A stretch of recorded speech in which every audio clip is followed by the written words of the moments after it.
আওয়ামী লীগ সরকারের ১৫ বছরের শাসনামলে সবচেয়ে বেশি লুটপাট হয়েছে ব্যাংক খাতে। অনিয়ম দুর্নীতি করে ব্যাংক খাত থেকে যে অর্থ লুট হয়েছে, অভিযোগ আছে তার বড় অংশই পাচার হয়েছে।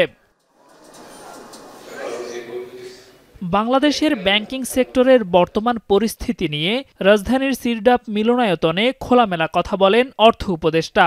বলেন, ব্যাংকিং সহ আর্থিক খাত ও মূল্যস্ফীতির তথ্য নিয়ে বিগত সরকারের মতো কোনো ধরনের কারচুপি করছে না অন্তর্বর্তী সরকার।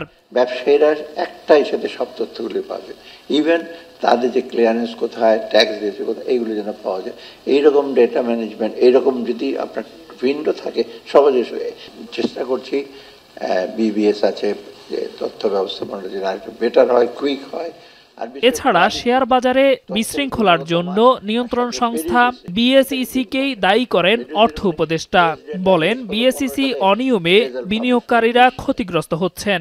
জেড ক্যাটাগরি শেয়ার যদি বিক্রি হয়, যার অস্তিত্ব নাই, মহানন্দে শেয়ার কিনছেন, এই প্রিজাম্পটিভ ভ্যালু মানে নিয়ে কিনলাম ওই কাগজ, কদিন পরে কাগজটা আপনি ওয়েস্ট পেপার হিসেবে ব্যবহার করবেন।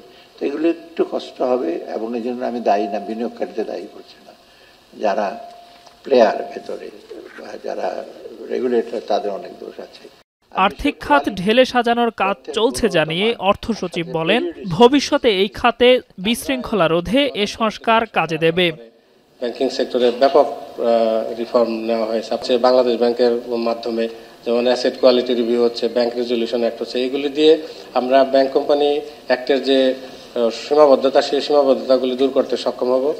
আর্থিক শৃঙ্খলা নিশ্চিতে সামর্থিক অর্থনীতির ভারসাম্য রক্ষায় চ্যালেঞ্জ রয়েছে বলে জানান অর্থনীতিবিদ হোসেন জিল্লুর রহমান। দেখছি যে বাংলাদেশের এই মুহূর্তে 5টি বড় অর্থনীতির সম্পৃক্ত বড় বিষয় আছে। একটি হচ্ছে আর্থিক শৃঙ্খলা এবং সামষ্টিক অর্থনীতির ভারসাম্যগুলো তৈরি করা। ব্যাংকিং খাতে স্বচ্ছতা আনতে স্বাধীন ব্যাংক কমিশন গঠনেরও দাবি করেন কেউ কেউ।